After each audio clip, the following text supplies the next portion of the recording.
মাত্র 2400 টাকা থাকলে বন্ধুদের সাথে মেঘের দেশে ক্যাম্পিং করতে পারবেন। কিন্তু কোথায়, কিভাবে বা যাবেন, এসব একটু পরে দিচ্ছি। তার আগে যাদের সাথে মেঘের দেশে যেতে চান তাদের একটু মেনশন দিয়ে দেন। প্রথমে ঢাকা থেকে রাত 11টার টুন্না এক্সপ্রেসে 450 টাকা দিয়ে চলে আসবেন চট্টগ্রাম। এখান থেকে সকাল 6টার সৈকত এক্সপ্রেসে চলে আসবেন চকরিয়া, ভাড়া পড়বে 160 টাকা। চকরিয়া স্টেশন থেকে চকরিয়া বাস টার্মিনাল পর্যন্ত আসবেন লোকাল অটোতে, জনপ্রতি 20 টাকা। চকরিয়া বাস টার্মিনাল থেকে 60 টাকা দিয়ে সকালের নাস্তা সেরে এবং এখান থেকেই আলীকদমের লোকাল জিপ এবং বাস পাওয়া যায়। যে কোনো একটাতে করে চলে আসবেন আলীকদম আবাসিকে ইয়াসিন ভাইয়ের।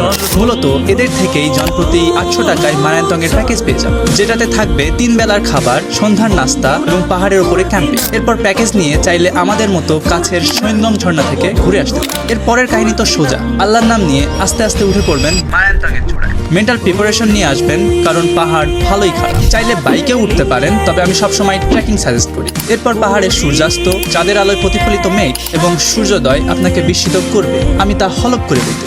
এরপর সকালের মেঘ দেখা হয়ে গেলে আবার নেমে পড়বেন নিচে। আমরা কিছুদিন এই দিকটাতেই থাকবো। সকালের খাবার খেয়ে বাসে 100 টাকা দিয়ে চলে আসবেন চকরিয়া। এখান থেকে 230 টাকা বাস ভাড়া দিয়ে চলে আসবেন নতুন ব্রিজ থেকে 15 টাকা দিয়ে মাহেন্দ্রপুর স্টেশন এবং স্টেশন থেকে রাতের যে কোনো একটা ট্রেনে চলে আসবেন ঢাকা, ভাড়া সেই 450 টাকা। এই ট্যুরের টোটাল বাজেটের PDF লাগলে এই ভিডিওর নিচে কমেন্ট করুন, নেই আমি নিজে তা আপনাকে পাঠাই।